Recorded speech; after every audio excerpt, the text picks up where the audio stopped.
Welcome students, applied physics 2 की class में आज चैप्टर 4 करंट इलेक्ट्रिसिटी विद्युत धारा।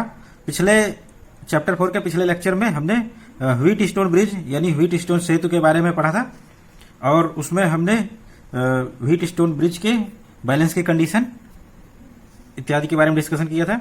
अब हम इसके एप्लीकेशंस यानी applications of Wheatstone bridge, Wheatstone सेतु के अनुप्रयोग, इसके अनुप्रयोग हैं एप्लीकेशंस। मीटर ब्रिज ये इसका एप्लीकेशन है, और कैरी फॉस्टर ब्रिज यानी slide wire bridge.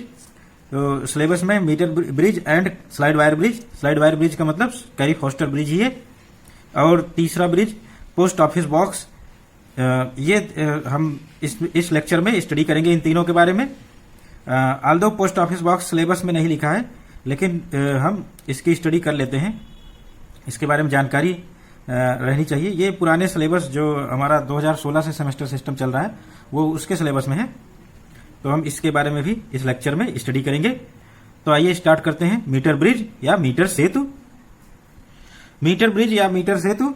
Metre bridge is based on principle of Wheatstone bridge. Metre bridge is based on principle of Wheatstone bridge. कभी कभी एग्जाम में question पूछता है on which principle metre bridge is based. Answer is metre bridge is based on principle of Wheatstone bridge और Wheatstone bridge principle, and it is used to find the resistance of wire. It is used to find the resistance of wire and then specific resistance of wire can be calculated. यानी metre bridge Wheatstone सेतु के सिद्धांत पर आधारित है। तो wheat stone सेतु सिद्धांत पर आधारित है हमारा मीटर ब्रिज, और यह किसी तार का प्रतिरोध या अज्ञात प्रतिरोध का मान ज्ञात करने में किया जाता है। कोई वायर है, तार है, उसका प्रतिरोध मीटर ब्रिज की सहायता से ज्ञात कर सकते हैं, या कोई अज्ञात प्रतिरोध है उसका मान हम मीटर ब्रिज की सहायता से ज्ञात कर सकते हैं। अगर तार का प्रतिरोध हमने ज्ञात कर लिया तो तार की लंबाई और क्रॉस सेक्शन एरिया दोनों ज्ञात करने के बाद हम तार की रेजिस्टिविटी यानी तार का मटेरियल जो मटेरियल है तार का, उसका हम विशिष्ट प्रतिरोध या रेजिस्टिविटी हम या स्पेसिफिक रेजिस्टेंस ज्ञात कर सकते हैं। मीटर ब्रिज का कंस्ट्रक्शन या संरचना। मीटर ब्रिज हमारा व्हीट स्टोन ब्रिज पर ही आधारित है, जिसमें PQRS 4 रेजिस्टेंसेस ब्रिज के ऑर्डर में लगे होंगे। उनके बीच में गैल्वेनोमीटर होगा एक डायगोनल पर, दूसरे डायगोनल पर हमारी बैटरी और रियोस्टेट या और साथ ही साथ की ये होगी। तो इसमें कैसे होगा मीटर ब्रिज में? मीटर ब्रिज में 1 मीटर लंबा तार लेंगे। ये लंबा तार, एक्चुअल में जो तार यहां प्रयुक्त होते हैं वो दो तरीके के हैं। एक कनेक्टिंग वायर होता है, यहां पर हमने कनेक्टिंग वायर या संयोजन तार। कनेक्टिंग वायर हम लेते हैं, जो कुछ भी हमारे कनेक्टिंग वायर होते हैं वो उनका रेजिस्टेंस लगभग 0 होता है, यानी वो बहुत लो रेजिस्टेंस के होते हैं कनेक्टिंग वायर। ये कॉपर के या एल्युमिनियम के वायर हम प्रयोग कर सकते हैं। जनरली कॉपर का वायर प्रयोग होता है जो घरों में वायरिंग में प्रयोग होता है, तो उस तरह का ऐसा वायर लेंगे जो उसका रेजिस्टेंस कम से कम हो। तो कनेक्टिंग वायर ऐसे वायर हैं या संयोजन तार जो कि बहुत कम प्रतिरोध वाले होते हैं, यानी इनका प्रतिरोध नगण्य होता है। और फिर इसमें जो दूसरा एलिमेंट यूज किया गया या कॉपर स्ट्रिप्स हैं। ये जो स्ट्रिप्स हमने बनाई हुई हैं कॉपर स्ट्रिप्स है, और इसमें 2 गैप हैं, R और S 2 गैप हैं, जिसमें रेजिस्टेंस बॉक्स और अननोन रेजिस्टेंस लगा है। और दूसरी चीज जो इसमें डिस्कस करनी थी, हमारा जो ये वायर है, वायर AC के बीच में जो वायर लगा है, पॉइंट A और C के बीच में, ये 1 मीटर लंबा वायर है, और ये कनेक्टिंग वायर से अलग है। कनेक्टिंग वायर से क्या अलग है? इसमें कनेक्टिंग वायर से अलग ये है कि इसका कुछ प्रतिरोध होता है, ये मिक्स मेटल का बना होता है, तो ये इसका प्रतिरोध हमारे कनेक्टिंग वायर से कहीं गुना ज्यादा होता है। तो ये कनेक्टिंग वायर हमारा बहुत कम प्रतिरोध वाला होता है, और रेजिस्टेंस वायर कनेक्टिंग वायर से ज्यादा का प्रतिरोध का होता है। ये मिक्स मेटल के बनते हैं, कॉन्स्टेंटन या मैग्नीन इत्यादि मटेरियल के बनते हैं।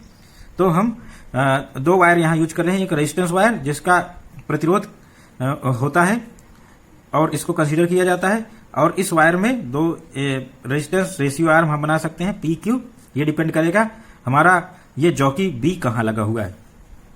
इसके अलावा प्रतिरोध RS रेजिस्टेंस बॉक्स हम यूज करेंगे R की जगह।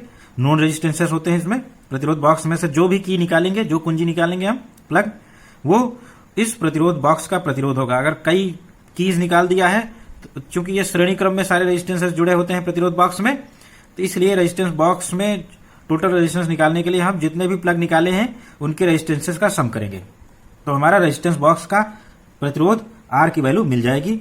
और अननोन रेजिस्टेंस हमारा इस R में लगता है, अज्ञात प्रतिरोध। और यहां पर स्ट्रिप्स जो हैं ये तांबे की हैं, कॉपर की स्ट्रिप्स लगी हुई हैं जिनका प्रतिरोध नगण्य है। और जो वायर्स यूज हो रहे हैं ये भी ऐसे वायर्स हैं, कॉपर वायर, इनको कनेक्टिंग वायर कहते हैं, इनका प्रतिरोध या रेजिस्टेंस नगण्य है। और फिर जो अरेंजमेंट है हमारा, इसको मीटर ब्रिज इसलिए कहते हैं कि ये 1 मीटर लंबा वायर होता है। ये जो वायर है AC प्रतिरोध तार रेजिस्टेंस वायर, ये मीटर ब्रिज का वायर कहलाता है और ये 1 मीटर लंबा होता है, यानी 100 सेंटीमीटर का, तो इसलिए इसका नाम मीटर ब्रिज रखा गया है। और जो एलिमेंट लग रहे हैं, बैटरी है हमारी, और बैटरी को हम रियोस्टेट यानी करंट कंट्रोलर, धारा नियंत्रक से जोड़ देते हैं। तो हम धारा नियंत्रक से करंट को कंट्रोल करते हैं, हमारी करंट इसकी वैल्यू कम रहे, क्योंकि वायर हमारा जो 1 मीटर का होता है उसका रेजिस्टेंस लगभग 2 से 4 ओम या 5 ओम होता है। तो जो बैटरी हम लगाएंगे, अगर बैटरी डायरेक्ट लगा देंगे तो वायर बहुत तेजी से गर्म होगा।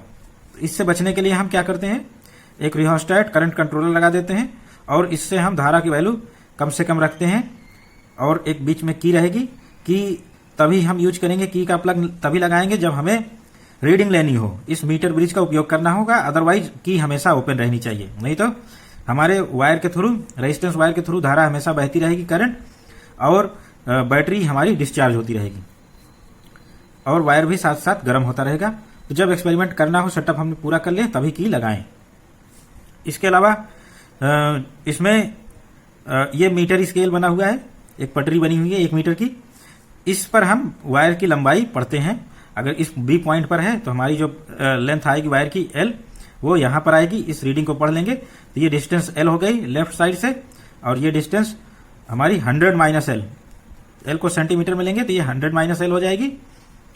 और P, ये इतना रेजिस्टेंस P हो गया वायर का, और ये रेजिस्टेंस Q हो गया, PQ R तीनों नोन हो जाएंगे, इसकी वैल्यू हम नोन कर सकते हैं।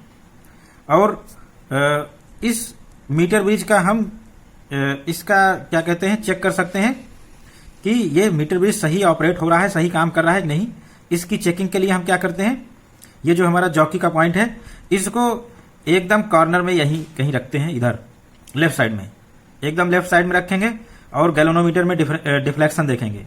गैल्वेनोमीटर के बारे में थोड़ा सा बता दें, गैल्वेनोमीटर अमीटर से थोड़ी सी डिफरेंट डिवाइस है। हमारा जो धारा मापी होता है उसमें निडिल, तो हमारा जो अमीटर होता है धारा मापी, उसमें निडिल एकदम लेफ्ट में होती है 0 पर, और जैसे ही इसमें करंट फ्लो कराएंगे तो ये निडिल आगे बढ़ेगी, सुई आगे बढ़ेगी और इससे हमें रीडिंग मिलेगी करंट की। गैल्वेनोमीटर में ये चीज नहीं होती। गैल्वेनोमीटर में हमारी जो निडिल होती है वो एकदम मिडिल में रेस्ट करती है, 0 पर, 0 यहाँ मिडिल है, इस पर रेस्ट करती है। जैसे ही हम इसको बैटरी से कनेक्ट करेंगे, हमारी करंट इसमें बहनी शुरू होगी, तो या तो ये राइट जाएगी या लेफ्ट जाएगी। लेफ्ट जाएगी, लेफ्ट में हम वैल्यू पढ़ेंगे, और राइट जाएगी तो राइट में वैल्यू पढ़ेंगे। और इस गैल्वेनोमीटर का उपयोग हम केवल लेफ्ट राइट डिफ्लेक्शन के लिए ही करते हैं, यानी हमारा जो डिफ्लेक्शन है करंट प्रवाहित करने पर लेफ्ट जा रहा है या राइट जा रहा है, गैल्वेनोमीटर से हम इतना ही काम लेते हैं। तो ये हमारा गैल्वेनोमीटर केवल विक्षेप पढ़ने के लिए यूज होता है, लेफ्ट या राइट, या ये अपनी जो 0 पोजीशन है इस पर रुका हुआ है। तो 3 ही चीजें गैल्वेनोमीटर से यूज होती हैं हमारी। गैल्वेनोमीटर लेफ्ट गया करंट प्रवाहित करने पर, या इसकी नीडल वहीं रुकी रही, स्टेशनरी रही, नल विक्षेप या शून्य विक्षेप, या राइट गया। तो ये इन चीजों को ही हम पढ़ते हैं गैल्वेनोमीटर द्वारा। अब आते हैं हमारा मीटर ब्रिज सही कैसे है, इसकी चेकिंग के लिए। अगर हम अपने जॉकी को यहां टच कराएं, एकदम लेफ्ट में वायर पर टच कराएं, मीटर ब्रिज के वायर पर, तो अगर ये लेफ्ट जा रहा है, गैल्वेनोमीटर में डिफ्लेक्शन लेफ्ट जा रहा है, तो दूसरे सिरे पर इधर वायर पर इधर टच कराने से इसको राइट जाना चाहिए। अगर एक तरफ लेफ्ट मिल रहा है यहां टच कराने से और दूसरी तरफ टच कराने से राइट मिल रहा है गैल्वेनोमीटर में, तो हमारा मीटर ब्रिज सही है और इस पे हम वर्क कर सकते हैं। अगर दोनों तरफ लेफ्ट लेफ्ट मिल रहा है या राइट राइट मिल रहा है तो कनेक्शन में प्रॉब्लम है। पूरे मीटर ब्रिज को हम डिसकनेक्ट करके फिर से इसके कनेक्शन को बनाएंगे, तब जाके एक्सपेरिमेंट करेंगे। तो इसको ऑपरेट करने में हमें सावधानी क्या रखनी है, सबसे पहले हम चेक कर लेंगे कि दोनों तरफ लगाने के बाद हमें अपोजिट डिफ्लेक्शन मिले, यानी अपोजिट विक्षेप मिलेगा, तभी हमारा मीटर ब्रिज सही है, अदरवाइज मीटर ब्रिज वर्क नहीं कर रहा है। इतना प्रैक्टिकल सिचुएशन के लिए बता दिया गया है। अब इसको अगर मीटर ब्रिज एग्जाम में आएगा तो हम ऊपर का डिस्क्रिप्शन लिख देंगे, ये जो metre bridge based on Wheatstone bridge principle. फिर इसके बाद कंस्ट्रक्शन में लिखेंगे। कंस्ट्रक्शन के पॉइंट्स इस प्रकार हैं। If it consist of wire AC of constantan और manganin of 1 metre length of uniform cross section, यानी इसमें कॉन्स्टेंटन या मैग्नीन का, मीटर ब्रिज में कॉन्स्टेंटन या मैग्नीन का 1 मीटर लंबा तार ये लगा हुआ है, होता है, जिसका एक समान क्षेत्रफल होता है, यानी क्रॉस सेक्शन एरिया पूरे वायर का एक समान होना चाहिए, तभी ये हमारा वर्क अच्छे से करेगा। Resistance wire AC is clamped, this resistance wire AC is clamped between 2 L shape copper strip on wooden board. 2 L shape, this is L shape copper strip, then this is L shape copper strip on wooden board and parallel to meter scale. Our resistance wire is parallel to meter scale and it is connected to 2 L shape copper strips. यानी प्रतिरोध तार AC 2 L आकार की तांबे की या copper की पट्टियों से लकड़ी के बोर्ड में बंधा होता है और मीटर स्केल के समांतर होता है। तो एसी मीटर स्केल के समांतर होना चाहिए, तभी हमें रीडिंग अच्छी मिलेगी। नॉर्मली इसी स्केल के ऊपर मीटर, ये हमारा मीटर ब्रिज का वायर ये बंधा होता है। तो इस तरह से हम मीटर स्केल को अरेंज करते हैं कि मीटर स्केल इस वायर के नीचे चली जाए। तो इससे क्या होगा, हम रीडिंग आसानी से डायरेक्टली पढ़ सकते हैं without any lagging. There are 2 gaps in copper strips. There are 2 gaps in copper strips in which resistance box R and unknown resistance S are connected in these gaps. Figure में हम देखेंगे there are 2 gaps between copper strips. This is left gap, this is right gap. In left gap we generally use resistance box or known resistance, and in right gap we use unknown resistance to connect. तो इस तरह से तांबे की पट्टियों में 2 gap होता है, जिनमें प्रतिरोध बॉक्स, एक में प्रतिरोध बॉक्स यानी लेफ्ट गैप में हम प्रतिरोध बॉक्स और राइट गैप में अज्ञात प्रतिरोध लगाते हैं। और ए जॉकी बी इस slides on wire AC, a jockey B slides on wire AC and 1 end of galvanometer and 1 end of galvanometer is connected to jockey B and other end of galvanometer is connected to point B.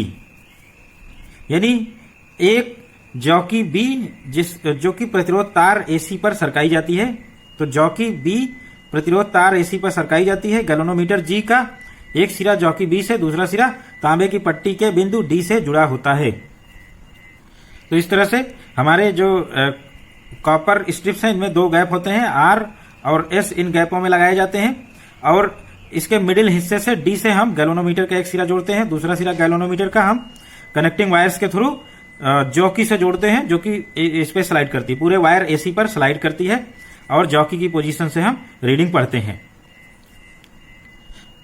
Now points A and C are connected to battery E through rheostat and key K, यानी बिंदु ए सी के बीच में एक battery लगी होती है, जिसको धारा नियंत्रक और कुंजी के साथ श्रेणी क्रम में जोड़ा होता है।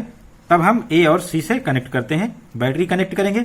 फिर इसके साथ करंट कंट्रोलर, धारा नियंत्रक, ये धारा का मान कम या ज्यादा करता है।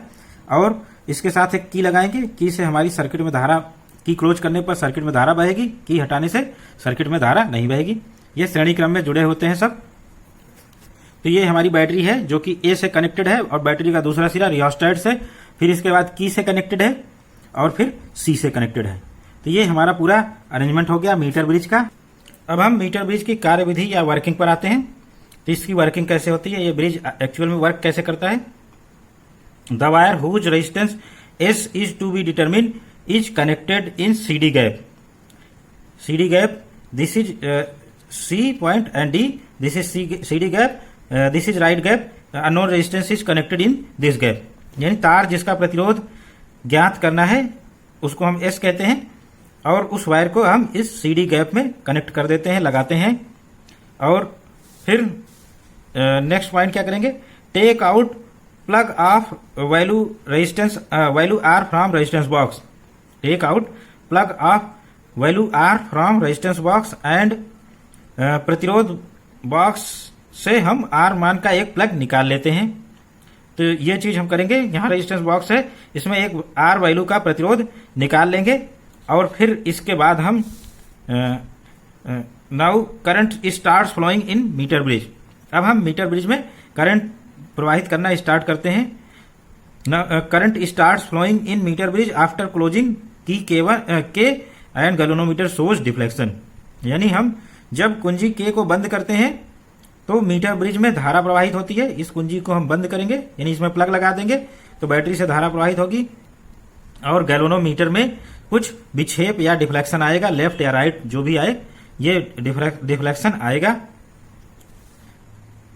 When sliding jockey B touches any point on resistance wire, when sliding jockey touches any point on resistance wire AC, wire divides into two parts, this is one part and this is another part. AB and AC which acts as resistances P and Q, these divisions AB and AC acts as P resistance and Q resistance, यानी जब sliding jockey B प्रतिरोध तार के किसी बिंदु पर को छूती है, जब स्लाइडिंग जॉकी प्रतिरोध तार के किसी बिंदु को छूती है तो हमारा प्रतिरोध तार दो भागों में विभाजित हो जाता है। पहला भाग AB है, दूसरा भाग BC है। AB P को रिप्रेजेंट करता है और BC Q को रिप्रेजेंट करता है, तो ये दोनों प्रतिरोधों का कार्य होता है। Now jockey is slided on wire, jockey is slided on wire, this wire resistance wire, and a point is determined on wire such that at which galvanometer shows no deflection. We find on a point on this wire by sliding jockey for which galvanometer gives no deflection, or left or right galvanometer does not shows any deflection. This point is called null point. This point is called null point on which galvanometer shows no deflection. यानी jockey B प्रतिरोध तार AC पर slide करती है और एक तार पर एक बिंदु प्राप्त होता है जिस पर गैल्वेनोमीटर में शून्य विक्षेप होता है। इसे बिंदु B को, यानी जिस पर शून्य विक्षेप की स्थिति उत्पन्न होती है, इस बिंदु B को हम शून्य विक्षेप स्थिति कहते हैं, नल पॉइंट या शून्य विक्षेप स्थिति। If resistance of metre bridge wire is R ohm per centimetre, if resistance of metre bridge wire is R ohm per centimetre, यानी यदि मीटर ब्रिज के तार AC, मीटर ब्रिज के तार, ये जो रेजिस्टेंस वायर लगा है इसकी बात कर रहे हैं, मीटर ब्रिज के तार AC का प्रतिरोध R ओम, small r ohm per centimetre है, यानी इसका प्रतिरोध हमें मालूम है स्मॉल r ओम 1 सेंटीमीटर का प्रतिरोध एक स्मॉल r है, तो पूरे वायर का प्रतिरोध कितना हो जाएगा, 100 सेंटीमीटर का वायर है तो 100 से मल्टीप्लाई करेंगे, पूरे वायर का प्रतिरोध 100 r हो जाएगा। तो ये हमारे जो मीटर ब्रिज का तार है इसका प्रतिरोध r ओम है 1 सेंटीमीटर का यदि हो। And null point B is at L centimetre, null point हमारा जो B है ये लेफ्ट से L सेंटीमीटर दूरी पर हो तो तब तार के AB भाग का प्रतिरोध, then resistance of AB part of wire is LR, L लंबाई के हम लंबाई सेंटीमीटर में लेंगे, L लेंथ सेंटीमीटर में कैलकुलेट करेंगे, देन R से मल्टीप्लाई करने के बाद हमें resistance of this segment of wire AB which is called P equal to LR. Similarly resistance of remaining part of wire, similarly resistance of remaining part BC of wire is Q is this length is 100 minus L, then our resistance will be 100 minus L into R. यानी यदि metre bridge के तार AC का प्रतिरोध are Om per centimetre है तो शून्य विक्षेप बिंदु यदि एल सेंटीमीटर पर है तब हम तार के ए बी भाग का प्रतिरोध P equal to L R लिखेंगे। एल लंबाई हम सेंटीमीटर में लेंगे, हमें 1 सेंटीमीटर का प्रतिरोध मालूम है तो एल सेंटीमीटर का प्रतिरोध हमारा हो जाएगा P equal to L into R. और इसी प्रकार हम शेष तार BC का प्रतिरोध Q equal to 100 minus L into R. ये लंबाई 100 माइनस एल है तो 100 माइनस एल इंटू आर हो जाएगा हमारा प्रतिरोध। और हम इसको व्हीट स्टोन ब्रिज के फार्मूले में अब सीधे रखेंगे।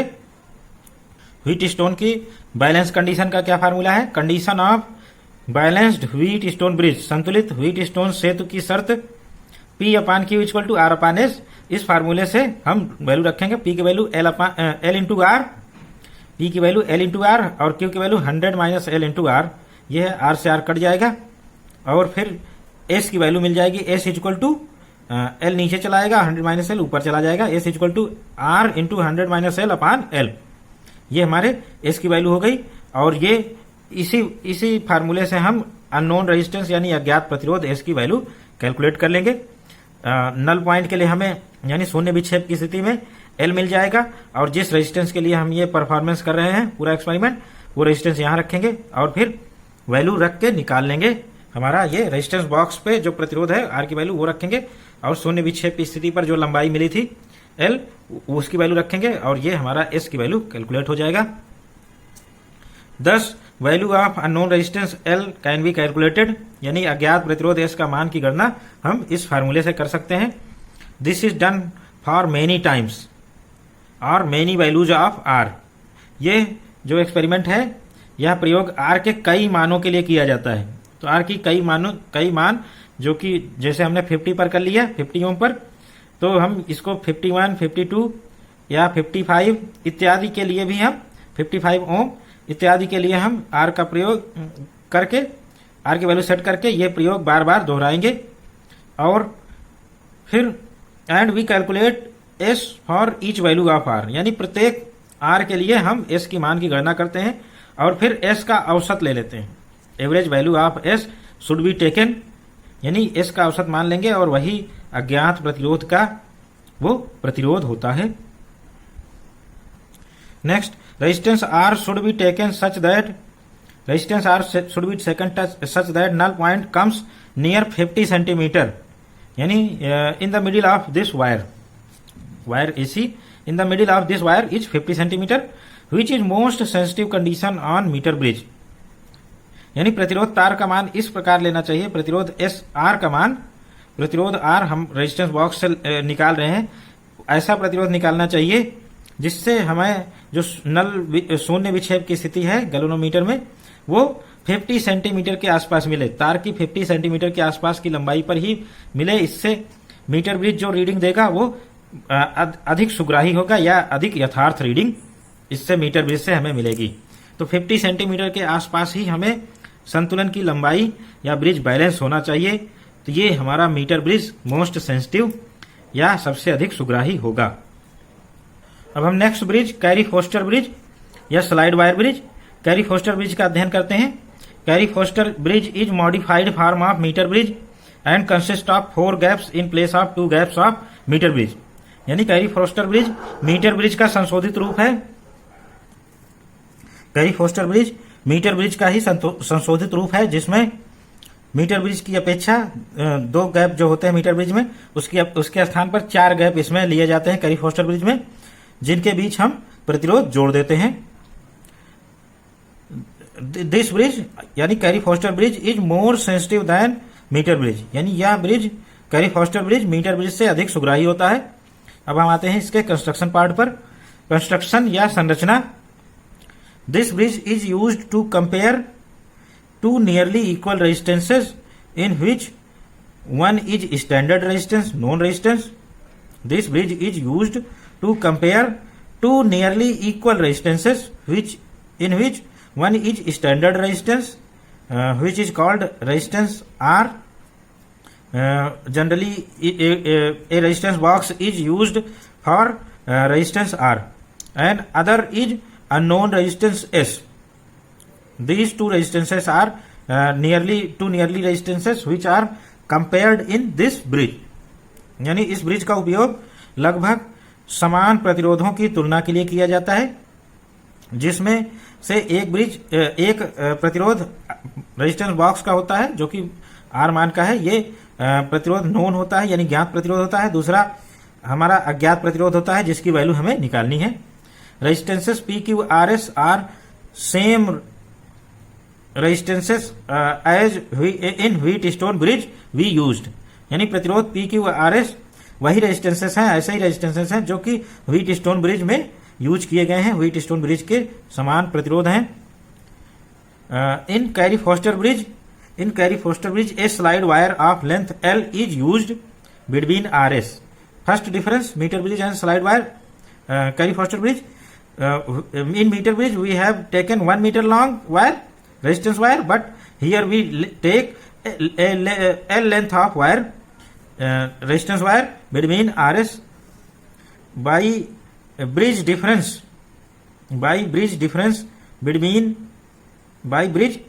between S and R, S minus R is obtained in terms of used length of slide wire L1 and L2। यानी कैरी फोस्टर ब्रिज में प्रतिरोधों R और S के मध्य लंबाई L का स्लाइड तार का प्रयोग किया जाता है, यानी एल लंबाई का हम स्लाइड वायर लगाएंगे। अब 1 मीटर के बजाय 1 मीटर की वायर के बजाय हम मीटर ब्रिज के 1 मीटर वायर के बजाय हम एक एल लंबाई का तार यूज करेंगे। एल 1 मीटर से छोटा भी हो सकता है, बड़ा भी हो सकता है। ब्रिज द्वारा प्रतिरोध आर एस में अंतर आर माइनस एस या एस माइनस आर स्लाइड तार की प्रयुक्त लंबाइयों के पदों में ज्ञात होता है। ये लास्ट में जो इक्वेशन मिलेगा उसकी सहायता से हमें पता चलेगा। शेष मीटर ब्रिज जैसा ही होता है। इसमें पहली चीज एल लंबाई का एक वायर हो गया और फिर बीच में इसमें जॉकी लगी होती है, जॉकी पूरी वायर पर स्लाइड कर सकती है, इसका डी पॉइंट हो गया ये। और इसमें 4 गैप हैं तांबे की पत्तियों में, तो जो हमारी तांबे की पत्तियां हैं इनके बीच में 4 गैप हैं, 2 गैप एडिशनल बनाए गए। मीटर ब्रिज में ये 2 ही गैप थे और यहां पर रेजिस्टेंस और आर और एस लगते थे। अब यहां से आर एस हटा के हम पी क्यू यहां लगा देंगे, पी और क्यू दोनों कांस्टेंट रेजिस्टेंस यहां लगा देंगे हम, और फिर इनके थ्रू बैटरी और की से कनेक्ट कर देंगे, तो ये हमारी करंट इस सर्किट में फ्लो होने लगेगी। तो बैटरी हमारा पी और क्यू के बीच में लगा हुआ है, तो इस तरह से हमारा ये बैटरी पी और क्यू को सप्लाई दे रहा है। फिर इसके बाद हमारे जो 2 अन्य गैप हैं, एक में एक्स गैप कहते हैं या लेफ्ट गैप कहते हैं और दूसरे को वाई गैप कहते हैं या राइट गैप कहते हैं, और इनके थ्रू हम एल लेंथ का एक रेजिस्टेंस वायर ये प्रयोग करेंगे जिसमें जॉकी लगी होगी, वो स्लाइड करेगी पूरे वायर पर, और जॉकी का दूसरा सिरा हम गैल्वेनोमीटर से जोड़ेंगे और गैल्वेनोमीटर का दूसरा सिरा बी पर होगा जो कि पी और क्यू का मध्य बिंदु है। तो इस तरह से ये कनेक्शन बन गया। और इसमें हमारा ये जो वायर्स हैं और कॉपर स्ट्रिप ये कनेक्टिंग वायर्स कहलाते हैं और इनका रेजिस्टेंस बहुत कम होता है। और ये जो एल लेंथ का वायर है ये रेजिस्टेंस वायर कहलाता है। प्रतिरोध तार ये मिक्स्ड मेटल का बनता है, कॉन्स्टेंटन या मैग्नीन का। और जो कनेक्टिंग वायर है हमारे कॉपर वायर होते हैं और या कॉपर स्ट्रिप्स होती हैं, इनके मध्य हम ये अपने रेजिस्टेंसेस पी क्यू कनेक्ट करते हैं कांस्टेंट वैल्यू, और यहाँ पर बैटरी कनेक्ट है पी और क्यू के बीच में एक डायगोनल पर, दूसरे डायगोनल पर हमारा गैल्वेनोमीटर कनेक्ट है विथ जॉकी डी। और फिर हमारे आर एस रेजिस्टेंस आर की वैल्यू ये है एक्स प्लस ये जो लेंथ होगी इसका रेजिस्टेंस ये हमारा आर होगा, और एस कितना होगा, एस की वैल्यू यहां से कैलकुलेट करेंगे वाई प्लस ये जो L minus small L value का वायर है इसका प्रतिरोध इसमें ऐड कर देंगे, तो इस तरह से ये हमारा एस प्रतिरोध मिल जाएगा। तो इसकी इस ब्रिज की वर्किंग देखते हैं आगे। वर्किंग या कार्यविधि। रेजिस्टेंसेस पी तथा Q, resistances P and Q R adjusted so that P upon Q is nearly equal to R upon S. We have choice that P upon Q should be such that R upon S के equal हो जाए। P upon Q is nearly equal to R upon S. Then this P carry Foster bridge, यानी प्रतिरोध P वाक्यों को इस प्रकार समायोजित किया जाता है या इनकी वैल्यू इस प्रकार ली जाती है, तो पी और क्यू का जो रेशियो आएगा पी अपान क्यू ये लगभग आर अपान एस के रेशियो के बराबर होता है, तभी हमारा कैरी फॉस्टर ब्रिज अच्छे से वर्क करेगा। To obtain exact balance or zero deflection और null deflection in galvanometer, contact D of slide wire is adjusted such that null point is obtained. That is no deflection in galvanometer. यानी ठीक से संतुलन प्राप्त करने के लिए स्लाइड तार के कॉन्टैक्ट डी को इस प्रकार समायोजित किया जाता है, डी को इस प्रकार समायोजित करते हैं कि गैल्वेनोमीटर जी में शून्य विक्षेप हो। Let this distance where no deflection in galvanometer or null position is obtained, let this distance at which null point is obtained be L1 from left end of wire. Let this distance be L1, माना यह दूरी शून्य विक्षेप जिस पर प्राप्त हो रहा है प्रतिरोध तार के बाएं सिरे से यह दूरी L1 है। फिर अब क्या करेंगे, now resistances R and S are interchange. Now resistances R and S are interchange with each other and again balance condition is obtained. तो इस तरह से हम RS को बदल देंगे। यहाँ X गैप में हमारा जो रेजिस्टेंस लगा है उसको Y में लगा देंगे। यहाँ पहले हमने रेजिस्टेंस बॉक्स लगाया था, रेजिस्टेंस बॉक्स को यहाँ ले जाएंगे और अननोन रेजिस्टेंस को इधर ले आएंगे। तो इस तरह से R और S की पोजीशन इंटरचेंज हो गई और इंटरचेंज पोजीशन पर हम क्या करेंगे, बैलेंस कंडीशन फिर से प्राप्त करेंगे। Let this distance be L2 from left end of resistance wire. Let this distance be L2 from left end of resistance wire, यानी यहां से लेफ्ट एंड से फिर से रेजिस्टेंस जो डिस्टेंस आई है शून्य डिफ्लेक्शन की या नल डिफ्लेक्शन की वो L2 हो गई इस केस में। अब प्रतिरोध R और S को आपस में बदल देते हैं, प्रतिरोध RS को हम बदल देते हैं और पुनः संतुलन की अवस्था प्राप्त करते हैं और यह दूरी मान लेते हैं L2 है। तो हमने पहले क्या किया, यहां पर प्रतिरोध बॉक्स लगा दिया X में और Y पर अज्ञात प्रतिरोध लगा दिया और फिर संतुलन की लंबाई प्राप्त की। जो बैलेंस की लेंथ थी वो हमने L1 पढ़ी, यहां से लेके यहां तक की पूरी डिस्टेंस हमने L1 पढ़ी और उसको नोट कर लिया। फिर इसके बाद हमने रेजिस्टेंस बॉक्स और अज्ञात प्रतिरोध यानी S को इधर शिफ्ट कर दिया और हमारा जो रेजिस्टेंस बॉक्स है यहां शिफ्ट हो गया। फिर क्या करेंगे, फिर से हम शून्य विक्षेप की स्थिति ऑब्जर्व करेंगे, नल डिफ्लेक्शन की स्थिति, और इस स्थिति में जो लेंथ आएगी वायर की हमारी मान लेते हैं ये L2 आ गई। तो L2 लेंथ, L1 और L2 दोनों लेंथ आ गई। ये सिचुएशन है, इस फिगर में हम देख लेंगे। PQ हमारा ये रेजिस्टेंस है, RS ये हमारा रेजिस्टेंस बॉक्स हो गया और S हमारा अज्ञात प्रतिरोध हो गया। पहली सिचुएशन में मान लेते हैं इस पॉइंट पर L1 डिस्टेंस पर हमारा मिला, तो L1 डिस्टेंस पर हमारा ये नल पॉइंट मिल गया जब हमारा R इस गैप में है और S इस गैप में है। फिर हम R और S को दोनों को इंटरचेंज कर देंगे तो हमारा जो डिफ्लेक्शन पॉइंट है मान लेते हैं L2 मिल गया, ये दूसरी लंबाई मिल गई और पूरे वायर की लेंथ कितनी है, कैपिटल L। तो इस तरह से हमारा स्लाइड वायर कैपिटल L लंबाई का है और जो डिफ्लेक्शन की स्थितियां, नल डिफ्लेक्शन मिला दोनों स्थितियों में, पहले में L1 डिस्टेंस पर नल डिफ्लेक्शन मिला, दूसरे में L2 डिस्टेंस पर हमारा नल डिफ्लेक्शन मिला। और फिर हम जो इंटरचेंजिंग है RS की, इसको हम अपने हाथ से ना करके कम्यूटेटर की मदद लेते हैं जो कि R और S को कम्यूट करता है,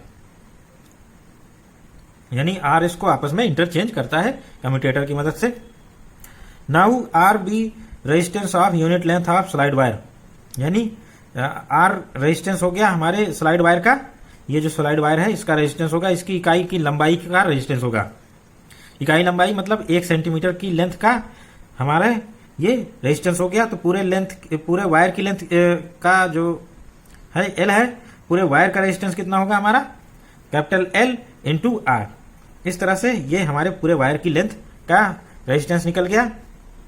यदि स्लाइड वायर के एकांक लंबाई का प्रतिरोध R ओम पर सेंटीमीटर है, तब संतुलन के लिए पहली कंडीशन में हमने क्या किया बैलेंस पॉइंट हमारा L1 पर प्राप्त हुआ था जब हमारा R बाएं गैप में और S दाएं गैप में कनेक्ट है। तो इस केस में L1 डिस्टेंस ये मिली और ये कैपिटल L माइनस L1। इस तरह से हम निर्धारित करेंगे ए बी साइड में हमारा क्या लगा हुआ है P और BC साइड में Q और AD साइड में R लगा हुआ है। R के साथ हम इतना प्रतिरोध, ये जो लेंथ है L1 इसका प्रतिरोध जोड़ना पड़ेगा। तो ये कितना हो गया AD capital R plus L1 small r, और CD में जो प्रतिरोध लगा है S के साथ ये लेंथ का रेजिस्टेंस और जोड़ना पड़ेगा CD S plus L minus L1 into R। तो स्मॉल r से मल्टीप्लाई करेंगे तो हमारे इतने वायर का प्रतिरोध निकलेगा और उसको S में जोड़ देंगे। तो ये हमारे PQRS सब मिल गए और फिर हम इसको व्हीट स्टोन ब्रिज की संतुलन की अवस्था में यानी बैलेंस कंडीशन वाले फार्मूले में रखेंगे। तो संतुलन के लिए हमारा बैलेंस कंडीशन में क्या आएगा P अपान Q और ये रेजिस्टेंस हमारा R कितना है R प्लस L1 R, तो हमने यहां रख दिया और ये S पूरा हो गया S plus L capital L minus L1 into R। तो ये हमारा इक्वेशन 1 बन गया। इसी तरह से हम सेकंड केस में निकालेंगे। सेकंड केस हमारा क्या है? सेकंड केस में हम R और S को इंटरचेंज कर दिया है हमने, S इधर लग गया और R राइट साइड में चला आया। सेकंड केस में हम क्या करेंगे, अब फिर संतुलन की लंबाई L2 मिली है हमें, L2 हमारे बैलेंस कंडीशन की लेंथ मिली है। तो इस केस में हम क्या करेंगे, P Q वही रहेंगे, A B equal to P, B C equal to Q, AD बदल जाएगा, AD क्या हो गया, ये AD हमारा ये हो गया, तो AD S plus L2 into R, S plus L2 into R, इसमें स्मॉल r से मल्टीप्लाई करेंगे तो हमारा प्रतिरोध निकल जाएगा इस वायर की लेंथ का और S से जोड़ देंगे। इसी तरह से CD हो गया R plus capital L minus L2, capital L minus L2 ये लेंथ इंटू इसमें हम R का मल्टीप्लाई करेंगे स्मॉल r का और ये हमारा प्रतिरोध निकल आएगा R plus L minus L2 into small r। ये इस सिचुएशन में हम बैलेंस करेंगे ब्रिज को P upon Q equal to S, ये वाला क्या हो गया S प्लस L2R, तो यहां हम लिख दिया और इधर CD आर्म का लिखेंगे R plus L minus L2 अपान इंटू R। तो इस तरह से दूसरी सिचुएशन में बैलेंस के लिए हमें दूसरा इक्वेशन ये मिल गया, इक्वेशन 2, और इक्वेशन 1 और 2 दोनों की मदद से हम अब सॉल्व करेंगे। इक्वेशन 1 हमारा ये हो गया जिसमें R हमारा बाएं गैप में था और इक्वेशन 2 ये है जिसमें R हमारा दाहिने गैप में है, यानी रेजिस्टेंस बॉक्स दाहिने गैप में है। अब इक्वेशन 2 और 1 में पहले इक्वेशन 1 से हम सॉल्व करेंगे। इक्वेशन 1 में क्या करेंगे, दोनों तरफ 1 का एडिशन करेंगे, इधर भी लेफ्ट साइड में और राइट साइड में 1 का एडिशन करने से राइट साइड को हम सॉल्व करेंगे। राइट साइड में हम R plus L1 R plus S plus capital L minus small L1 into R small r, और डिनोमिनेटर वही रहेगा। और फिर हम देख रहे हैं L1 इंटू R कट गया, प्लस माइनस में है, और जो बचा term R plus S plus capital R into small r। अब फिर हम क्या करेंगे, इक्वेशन 2 को इसी तरह से सॉल्व करेंगे। इक्वेशन 2 हमारा यहाँ है, इसमें भी +1 और -1 हम दोनों साइड करेंगे। +1 और +1 दोनों साइड हमने कर दिया। तो इसको करने से क्या मिला, S प्लस L2R ये, और plus R plus capital L minus L2 into small r, और फिर L2 भी कट गया, प्लस माइनस L2R है, L2R दोनों प्लस माइनस में है इसलिए कट गए। क्या बचा, R plus S plus capital R into small r, और नीचे डिनोमिनेटर बचा। अब हम दोनों इक्वेशन को कंपेयर कर सकते हैं। हम देख रहे हैं दोनों इक्वेशन में लेफ्ट साइड सेम है, हम इक्वल कर देंगे राइट साइड को। राइट साइड का न्यूमरेटर इक्वल है, राइट साइड में न्यूमरेटर यानी हमारा जो अंश है ये राइट साइड में वो इक्वल है, तो सर्टेनली हमारा डिनोमिनेटर भी इक्वल होगा। तो डिनोमिनेटर को इक्वल कर देंगे, S plus L minus L1 into R equal to capital R plus L minus L2 into R। तो इस तरह से इसको सॉल्व कर लेंगे। हम सॉल्व करेंगे S माइनस R को इधर ले आएंगे, S माइनस R हो गया इक्वल टू इस पूरे टर्म को हम राइट साइड ले जाएंगे, तो L minus L2 into small r minus ये टर्म आएगा L minus L1 into R। L R ये कट गया प्लस माइनस होने के कारण, और L1 प्लस हो जाएगा हमारा L1 R minus L2 R, यानी L1 minus L2 into R। यही हमारा फाइनल इक्वेशन है। L1 L2 हमने कैलकुलेट कर रखा है और स्मॉल आर की वैल्यू कैपिटल आर की वैल्यू कैलकुलेट कर रखी है। तो इस तरह से हम अज्ञात प्रतिरोध या अननोन रेजिस्टेंस S का मान ज्ञात कर सकते हैं by putting L1 L2 and capital R and small R. तो इनकी वैल्यू पुट करके हम अज्ञात प्रतिरोध S का मान उपरोक्त सूत्र से ज्ञात किया जा सकता है। अब आते हैं calibration of sliding wire, slide तार का अंशांकन, यानी इसमें स्मॉल आर की वैल्यू ज्ञात करनी है। तार के एकांक लंबाई का प्रतिरोध कितना होगा ये ज्ञात करना है। इसी को कहते हैं कैलिब्रेशन ऑफ स्लाइड वायर, यानी स्लाइड तार का अंशांकन। तो स्मॉल आर को कैलकुलेट करने के लिए हम यानी resistance wire per unit length, ये स्मॉल आर है, इसकी वैल्यू कैलकुलेट करने के लिए हम क्या करते हैं, we have to shunt one of the resistance R and S. We always shunt unknown resistance. We take out our unknown resistance and connect a copper wire or connecting wire between S gap. Then balance length L dash and L2 dash is calculated for when R is in left gap and L2 is calculated when R is right gap. Can be obtained, यानी slide wire की एकांक लंबाई का प्रतिरोध ज्ञात करने के लिए हम क्या करते हैं, आर व एस में से किसी एक को शंट करते हैं, यानी कि आर और एस में से किसी एक को जीरो कर देते हैं। तो जनरली हम एस को जीरो करते हैं। एस को जीरो करने पर हमारा जो रेजिस्टेंस वायर है, रेजिस्टेंस बॉक्स है, वो आर गैप में लगा हुआ है, लेफ्ट गैप में लगा हुआ है, और दूसरे जहां एस है वहां पर हमने उसको शंट किया हुआ है। तो फिर एक्चुअल में हम क्या करते हैं, यहां पर रेजिस्टेंस आर लगा देते हैं, रेजिस्टेंस बॉक्स आर, और एस की जगह हम इस राइट गैप में कॉपर स्ट्रिप जोड़ देते हैं, तांबे की पत्ती, जिससे एस की वैल्यू हमारी जीरो हो गई। तो फिर हम क्या करेंगे, संतुलन की लंबाई निकाल लेंगे, किस पर, हमारा जॉकी रखने पर गैल्वेनोमीटर पर जीरो रीडिंग आ रही है, वो संतुलन की स्थिति पर हम L1 डैश रीडिंग नोट करेंगे। वो जो वायर की लेंथ आएगी वो L1 डैश होगी।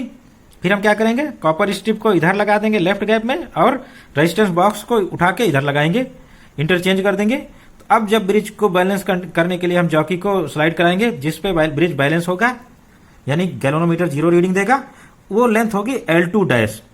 तो इस तरह से हम L1 और L2 डैश कैलकुलेट कर लेंगे, और साथ ही साथ इनका डिफरेंस भी निकाल लेंगे। तो डिफरेंस आसानी से निकाल जाए। अब हम अपने इक्वेशन में एस की वैल्यू जीरो रखेंगे। एस की वैल्यू जैसे ही जीरो रखेंगे, हमारा लेंथ L1 क्या हो गया, L1 डैश, और लेंथ L2 डैश हो गया। और फिर हम क्या प्राप्त करेंगे, minus R equal to L1 dash minus L2 dash into R. तो इससे हमें कैपिटल आर क्या मिला, R equal to L2 dash minus L1 dash into R. और हम स्मॉल आर की वैल्यू कैलकुलेट कर सकते हैं, resistance of wire per unit length, small R equal to capital R upon L2 dash minus L1 dash. इस फार्मूले से हम अपने जो स्लाइड वायर है उसका कैलिब्रेशन कर लेंगे, यानी उसकी एकांक लंबाई का प्रतिरोध, यानी 1 सेंटीमीटर लंबाई का प्रतिरोध आसानी से निकाल सकते हैं। thus R can be calculated from above equation and value of unknown resistance can be calculated from equation 5। अतः उपरोक्त सूत्र से स्मॉल आर का मान ज्ञात करके समीकरण 5 में रखने पर अज्ञात प्रतिरोध का मान ज्ञात कर लेते हैं। In order to interchange R and S a switch commutator is used, यानी प्रतिरोध आर और एस को आपस में बदलने के लिए स्विच कम्यूटेटर का उपयोग किया जाता है। तो ये हमारा स्लाइड वायर ब्रिज है, या कैरी फॉस्टर ब्रिज इसी तरह से वर्क करता है।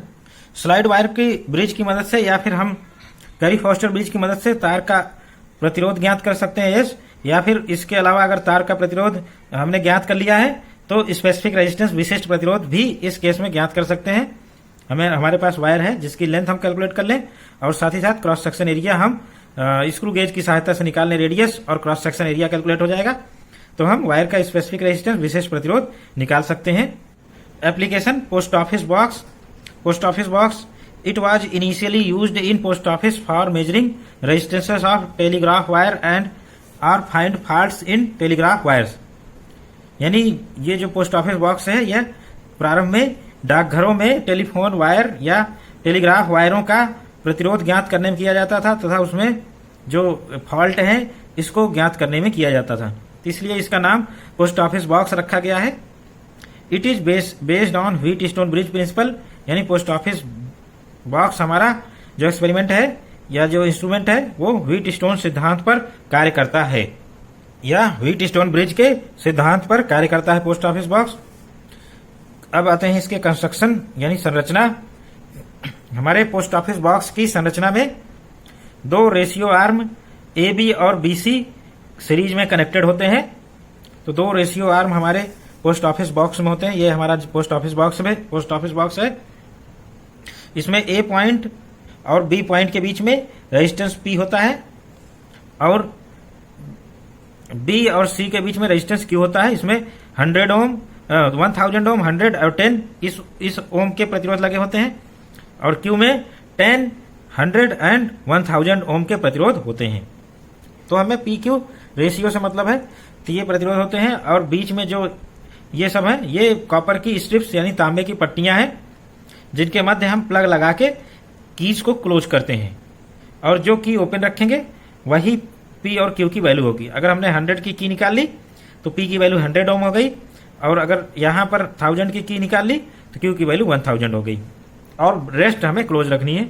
अगर रेस्ट क्लोज नहीं रखेंगे तो उनकी भी वैल्यू यहां सीरीज कॉम्बिनेशन में ऐड करेंगे। फिर इसके बाद ये इनफाइनाइट की है, इसको क्लोज किए रहते हैं। इनफाइनाइट की के बाद हमारा ज्ञात प्रतिरोध शुरू हो जाता है, नॉन रेजिस्टेंस 5000 से स्टार्ट होके और ये 1 ओम तक जाता है, यानी 1 ओम से हम स्टार्ट करके 5000 तक पहुंच सकते हैं। ये हमारा नॉन रेजिस्टेंस होता है। इसकी मदद से हम रिक्वायर्ड जो हमारा 5000 1 से 5000 ओम तक के कोई भी प्रतिरोध की वैल्यू इसके मदद से इनके कॉम्बिनेशन से हम इसमें बना सकते हैं, कोई भी वैल्यू इसमें पुट कर सकते हैं। जैसे हमें करना हो 151 तो 1 की निकालेंगे, 100 भी निकालेंगे, 100 की निकालेंगे तो 101 हो गया। 51 लाना था तो 50 और निकालेंगे तो 100 50 और 1 इन तीनों को निकाल लेंगे तो हमारा 151 हो जाएगा। फिर रेजिस्टेंस बॉक्स में हमारा पी क्यू आर ये तीनों रेजिस्टेंस हो गए जो कि नोन होते हैं और एस अननोन रेजिस्टेंस है, तो ये एक डायगोनल से कनेक्ट होगा। सी डी डायगोनल से मान लेते हैं हमने एस को कनेक्ट कर दिया है, तो जो हमारा गैल्वेनोमीटर होगा वो दूसरे डायगोनल से कनेक्ट होगा। एस एक्चुअल में डायगोनल में नहीं, आर में कनेक्ट होता है। सी डी आर में हमने कनेक्ट कर दिया तो हमारे पास दो डायगोनल बचे। दो डायगोनल कौन कौन से हैं? ए सी एक डायगोनल हो गया, दूसरा डायगोनल हो गया बी डी। ए सी और बी डी दो डायगोनल हो गए और आर्म्स हमारी A B B C C D और ए डी होती हैं। तो ए डी आर्म आर के लिए रिजर्व है तो नॉन रेजिस्टेंस हो गया। ए बी में पी है और बी सी में क्यू है और सी डी में एस है अननोन रेजिस्टेंस। अब हम ए सी की बात करें, ए सी डायगोनल में हम बैटरी लगाए हुए हैं। बैटरी हमारी ए से ये वायर है अंदर इंटरनली कनेक्टेड होता है और यहां से डिसकनेक्टेड होगा इस वायर से, तो इससे हमारा वायर सेपरेट होते हुए यहां आएगा कि K1 के थ्रू बैटरी से जुड़ जाएगा। तो इस तरह से ए और सी के बीच में हमने क्या लगाया हुआ है? बैटरी विथ की K1। इसी तरह से दूसरा डायगोनल बी डी डायगोनल में हमने क्या कनेक्ट किया हुआ है? गैल्वेनोमीटर और साथ ही साथ की K2। तो की K2 और गैल्वेनोमीटर बी डी आर में है और एसी डायगोनल में हमारा की K1 और बैटरी है। तो ये हमारा इसका कंस्ट्रक्शन हो गया, संरचना। तो इस तरह से in post office box 2 ratio arm P Q are connected in series, each arm contains resistance of 10 100 and 1000 ohm. यानी पोस्ट ऑफिस बॉक्स में दो अनुपातिक भुजाएं ए बी व बी सी होती हैं, आपस में श्रेणी क्रम में लगी होती हैं। दोनों में 10 100 और 1000 ओम के प्रतिरोध लगे होते हैं। तो ये हमारी दो आर्म हो गई ए बी और बी सी और ये पी और क्यू का काम करती हैं। इसमें 10 100 और 1000 ओम के प्रतिरोध लगे हुए हैं। Third arm AD serves as capital R यानी रेजिस्टेंस बॉक्स का काम कर रहा है। Contains resistances from 1 to 5000 ohm and this arm taken as variable resistance R. Next arm C D which act as S and unknown resistance S is connected to this arm. This arm CD is unknown arm. यानी तीसरी भुजा AD जो कि are है, इसमें 1 ओम से 500 ओम तक के प्रतिरोध लगे होते हैं श्रेणी क्रम में। और आर भुजा आर यानी ज्ञात प्रतिरोध के रूप में ली जाती है या परिवर्ती प्रतिरोध के रूप में ली जाती है, आर के रूप में ली जाती है। और अज्ञात प्रतिरोध एस सीडी भुजा में लगाते हैं। तो अज्ञात प्रतिरोध हम एस सीडी भुजा में या सीडी आर में लगाते हैं। Galvanometer ji and key K2 are connected between diagonal B and D and battery E and K1 are connected between diagonal A C. Galvanometer G और कुंजी K2 बी डी के बीच में जोड़ते हैं, बीजी डायगोनल के बीच में, और बैटरी एंड की K1 बिंदु ए और सी के मध्य यानी ए सी डायगोनल में हमारा जुड़ा रहता है। और ये जो स्ट्रक्चर्स बने हुए हैं ये सभी हमारे तांबे की पत्तियां हैं, कॉपर वायर्स हैं। प्लग लगाने पर कॉपर वायर्स आपस में कनेक्ट हो जाते हैं और फिर इससे ये जो रेजिस्टेंस है 1000 ओम का, ये शॉर्ट हो जाता है और करंट हमारी कॉपर स्ट्रिप से ही डायरेक्ट बहती है प्लग से होते हुए, और ये रेजिस्टेंस टेकन आउट नहीं किया जाता है। वर्किंग में हम देख लेते हैं, मान लेते हैं ये हमारा 10 ओम की कॉइल लगी हुई है अंदर और 100 ओम की लगी हुई है, 1000 ओम की लगी है। अगर तीनों में प्लग लगा हुआ है, तीनों में प्लग लगाने से करंट वायर्स के थ्रू ना जाके सीधे सीधे प्लग से होते हुए चली जाएगी। तो इस तरह से नेट रेजिस्टेंस हमारा 0 हो जाएगा। अगर प्लग हमने लगा दिया तो प्लग हमारा जो है कंडक्टर की काम करता है, कंडक्टर से सीधे सीधे करंट ड्रा होगी और ये जो हमारे रेजिस्टेंसेस लगे हुए हैं, क्वाइल्स लगी हुई हैं, ये क्वाइल्स काम नहीं करेंगी।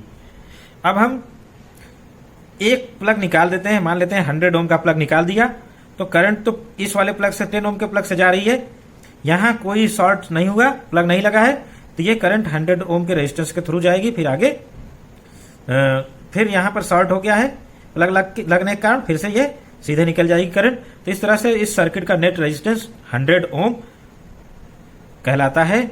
इस तरह से ये हमारे प्लग्स काम करते हैं। प्लग्स लगाने पर हमारा रेजिस्टेंस नहीं आएगा, प्लग हटाने से वो रेजिस्टेंस इंक्लूड करेगा।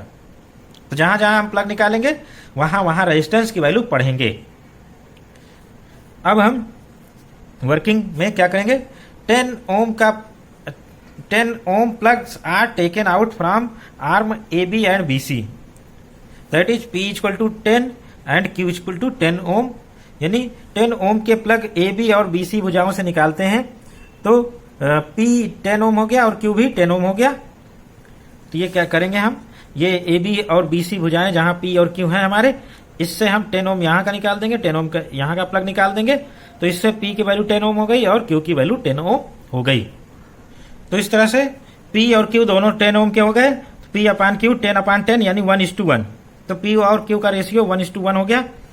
Now A plug is taken out from known arm R or AD. Now a plug is taken out from known arm AD R and see deflection of galvanometer G. इस प्रकार Q और P का जो ratio है वो 1 हो जाता है क्योंकि दोनों की वैल्यू 10 ओम ली जाती है।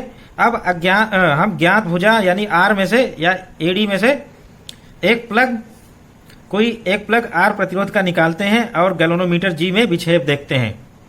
तो एक प्रतिरोध हमने निकाल लिया और गैल्वेनोमीटर G में विक्षेप देखते हैं। Now increase the value of R step by step. Now increase the value of R step by step and determine to nearest resistance for which R for which deflection in galvanometer is opposite direction. अब हम R का मान धीरे धीरे बढ़ाते हैं step by step में और दो ऐसे प्रतिरोध ज्ञात करते हैं जिनके लिए गैल्वेनोमीटर के विक्षेप विपरीत दिशा में हों। तो वो जो दो R की वैल्यू मिली हैं उनकी मदद से हम अज्ञात प्रतिरोध R का मान ज्ञात कर सकते हैं, इन्हीं दोनों प्रतिरोधों के मध्य होगा। ये कैसे कैलकुलेट करेंगे इसके लिए हम देखेंगे। ये टेबल बना रखी है हमने, टेबल एग्जाम में बनाने की जरूरत नहीं है, एग्जाम में बस तरीका लिखना है। टेबल हम अंडरस्टैंडिंग के लिए बना रहे हैं। P यहाँ पर पहले कॉलम में है, दूसरे कॉलम में Q, तीसरे कॉलम में R, चौथे कॉलम में हमने गैल्वेनोमीटर का डिफ्लेक्शन बनाया हुआ है और पांचवें कॉलम में कंक्लूजन बनाया हुआ है। तो यहाँ देखेंगे P और Q हमने 10 ओम रखे थे दोनों की वैल्यू, और आर की वैल्यू 1 ओम से स्टार्ट किया हमने, 1 पर हमारा गैल्वेनोमीटर का 1 ओम का प्लग निकाला आर से और देखा डिफ्लेक्शन लेफ्ट गया, फिर 1 ओम का प्लग लगा के 2 ओम का प्लग निकाल दिया और फिर देखा डिफ्लेक्शन लेफ्ट गया, 3 ओम का प्लग लगाया यानी 1 ओम का और निकाल लिया, 3 ओम हो गया, 1 + 2 3 हो गया। 3 ओम पर हमने देखा जो डिफ्लेक्शन गया वो लेफ्ट ही गया है। आगे 4 ओम पर करते हैं, आर की वैल्यू 4 ओम सेट करने पर डिफ्लेक्शन राइट गया। तो इस तरह से हमारे शून्य विक्षेप की स्थिति 3 और 4, आर की वैल्यू 3 और 4 के मध्य ही हमारा शून्य विक्षेप की स्थिति है। तो इस तरह से एस की वैल्यू हम फाइंड करेंगे। पहले 3 के लिए एस की वैल्यू 3 ओम ही आएगी क्योंकि रेशियो 1 हो गया, और 4 के लिए हम एस की वैल्यू 4 ओम आ गया। तो इसलिए दिए गए प्रतिरोध, अज्ञात प्रतिरोध एस की वैल्यू 3 से 4 ओम के मध्य है। यह पहला कंक्लूजन निकल गया। फिर हम क्या करेंगे, पी और क्यू, पी की वैल्यू बदलेंगे, 10 गुना कर देंगे। पी के जो 10 ओम का प्लग हमने निकाला था उसको लगा लिया और 100 ओम का प्लग निकाल दिया। तो इस तरह से पी और क्यू का रेशियो जो है वो 10:1 का हो गया। अब हम 10 गुना करेंगे, आर की वैल्यू 10 गुना रखेंगे क्योंकि हमने रेशियो को 10 गुना कर दिया। तो आर की वैल्यू 10 टाइम्स इंक्रीज करके शुरू करेंगे। 30 से हमने शुरू किया, 30 आर की वैल्यू लेने पर जो डिफ्लेक्शन है वो लेफ्ट गया, 31 पर डिफ्लेक्शन लेफ्ट गया, 32 पर डिफ्लेक्शन लेफ्ट ही जा रहा है, 33 पर राइट गया। तो इस तरह से एस की वैल्यू हम कैलकुलेट करेंगे। एस की वैल्यू यहां से कैलकुलेट किया, 32 ओम के लिए एस की वैल्यू 3.2 ओम आ गया, 33 ओम के लिए एस की वैल्यू 3.3 ओम आ गया। तो इस तरह से हमारा जो अज्ञात प्रतिरोध है वो इन्हीं दोनों के बीच में शून्य विक्षेप की स्थिति उत्पन्न होगी, तो उसी के बीच में है। Value of S is equal to 3.2 ohm to 3.3 ohm, यानी 3.2 ओम से 3.3 ओम के मध्य ही हमारी एस की वैल्यू है। यहां पर हमने दूसरे स्टेप में देख रहे हैं दशमलव के एक स्थान तक शुद्ध मान निकाला हुआ है, इसके बीच में है। और फिर अपने रिजल्ट की शुद्धता और बढ़ाने के लिए हम पी की वैल्यू हम 100 ओम का प्लग अब लगा देंगे, 1000 ओम का प्लग निकाल लेंगे। तो अब हमारा रेशियो जो है वो 100 का हो गया। 100 के रेशियो से हम फिर अपने इसमें 10 गुना और बढ़ गया हमारा रेशियो। तो इसलिए हम यहां पर 10 टाइम्स मल्टीप्लाई करके आगे बढ़ेंगे। तो हमने 32 से 33 तक जाना है, इसका मतलब 320 से स्टार्ट करेंगे। 320 से स्टार्ट किया हमने, डिफ्लेक्शन देखा लेफ्ट गया, 321 पर लेफ्ट गया, 322 पर लेफ्ट गया, 323 पर हम देख रहे हैं नो डिफ्लेक्शन मिला, और 324 इस तरह से 328 तक नो डिफ्लेक्शन, और 329 पर राइट गया। तो हमारा जो आर की वैल्यू होगी वो इनके मध्य कहीं होगी। तो हम एक एवरेज वैल्यू लेंगे, 323 से 328 का एक एवरेज वैल्यू लेंगे। आर की वैल्यू मिल गई 325.5 ओम। तो इस तरह से हमारे आर की वैल्यू 325.5 ओम हो गई। इससे एस की वैल्यू कैलकुलेट कर लेंगे, S equal to R into Q upon P. 325.5 into 10/1000, और जब इसकी वैल्यू कैलकुलेट करेंगे तो ये आएगी 3.255 ओम। ये हमारा जो दिया गया रेजिस्टेंस वायर है उसका प्रतिरोध है। ये एक एग्जाम्पल के थ्रू ये समझाया गया। इस एग्जाम्पल को एग्जाम में लिखने की कोई जरूरत नहीं है। अगर किसी स्टूडेंट को बाई चांस लैंग्वेज ना समझ में आए कैसे लिखें, तो ये एग्जाम्पल दे के समझाया जा सकता है। उस केस में हो सकता है एग्जामिनर कुछ नंबर दे दे। और आगे इसमें लैंग्वेज लिखी है।